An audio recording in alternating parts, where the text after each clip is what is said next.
harus sejahtera. Ganti untung, bukan ganti rugi seperti sekarang ini, ditekan dengan intimidasi, dengan harga yang rendah.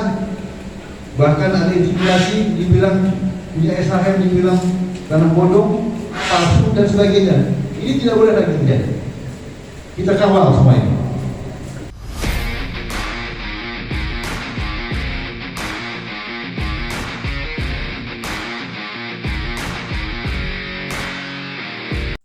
Kawan-kawan, ini adalah keras pernyataan Ratu Bagus Bambang Wisanggeni Suryaatmaja, zuriat daripada Sultan Banten, terkait persoalan PIK yang saat ini ramai diperbincangkan di tengah-tengah masyarakat. Seperti apa penyampaian daripada Ratu Bagus Bambang Wisanggeni di hadapan para tokoh ulama, jawara, Sultan Banten, pengacara, juga Ketua Syarikat Islam Banten, dan juga masyarakat terdampak PIK 2. Yuk kita simak, jangan lupa like, komen, dan subscribe channel ini. Para laskar Sultan Banten, laskar Banten, Macan Kulon, tak lupa juga yang lebih khusus yang saya hormati Kiai Afidin dan Bapak Mahmud Mujahid, serta para hadirin hadirat sekalian. Sebelumnya perkenalkan diri saya, Sultan Banten ke-18 Ratu Bagus dan 8 Mbah Wisanggeni bin Pangeran Ratu Bagus Abdul Mukni Suryaatmaja bin Pangeran Ratu Bagus Aryo Maryono Suryaatmaja bin Pangeran Timur Suryaatmaja bin Sultan Maulana Muhammad Safiuddin Sultan Banten Berdaulat ke-17 yang diobatkan tahun 1809. Itu Sultan Banten yang terakhir, diasingkan Belanda ke Surabaya tahun 1832. Kami beranak pinak di Surabaya. Kakek saya Pangeran Ratu Bagus Aryo Maryono bersama dengan Bapak Hasim Joyo Hadikusumo, kakeknya Presiden kita Prabowo, sama-sama duduk sebagai direktur di Bank Negara saat itu tahun 45, yang sekarang menjadi BI dan BNI 46. Jadi kami ada kedekatan secara historis dengan Pak Presiden Prabowo. Insya Allah beliau nanti akan datang pada saat 12 awal. Hadirin hadirat rakyat Banten, masyarakat Banten, dan sahabat-sahabat kerabat kami yang ada di Jakarta yang hadir hari ini.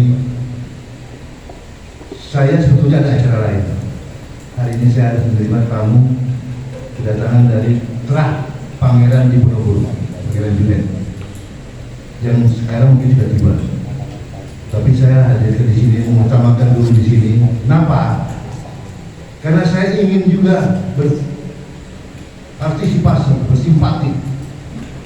Rakyat Banten tidak boleh ada yang menderita, tidak boleh menjadi intimidasi.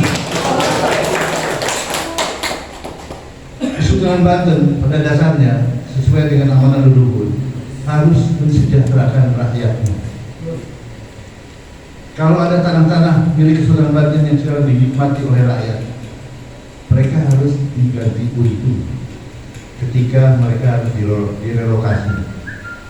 Yang terjadi sekarang di PIK ini justru sebaliknya.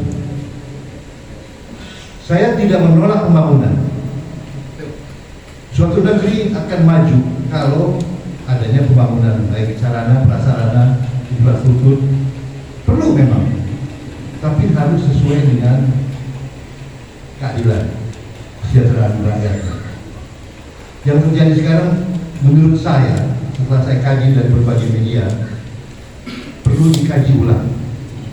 Saya himbau kepada pemerintah pusat supaya proyek PIK 2 ini yang merambah di Banten perlu ditinjau ulang, dikaji, disempurnakan, sehingga pada akhirnya tidak merugikan masyarakat, rakyat Banten khususnya. Jangan sampai ini tidak dilakukan, harus dikaji ulang.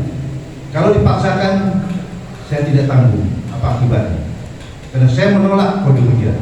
hari ini saya bukan menolak, tapi menghimbau supaya dikaji ulang. Dan satu hal, tanah-tanah ada di Banten itu mayoritas adalah milik tanah wilayah Kesultanan Banten. Kalaupun ada pembangunan, harus sesuai dengan peradaban Islam yang ditinggalkan oleh penduduk kita di Banten.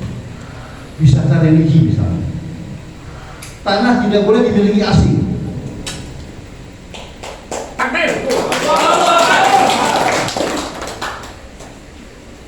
Cukup disewa. Dan bagi hasilnya BOT berkali seperti kita.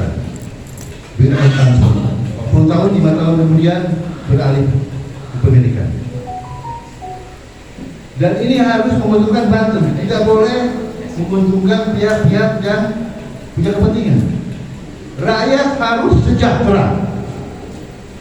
Ganti untung, bukan ganti rugi seperti sekarang ini, ditekan dengan intimidasi, dengan harga yang rendah. Bahkan ada intimidasi, dibilang punya SHM, dibilang tanah bodong, palsu dan sebagainya. Ini tidak boleh lagi terjadi. Kita kawal semua ini. Singkat saja saya bicara, intinya bahwa perlu dikaji ulang begini, supaya pemerintah mendengarkan ini semua. Catat ya, media, bukan menolak, tapi perlu dikaji ulang. Paham semuanya? Hanya itu yang bisa saya sampaikan. Mudah-mudahan didengar oleh pemerintah. Wabillahi taufiq wal hidayah. Wassalamualaikum warahmatullahi wabarakatuh. Waalaikumsalam.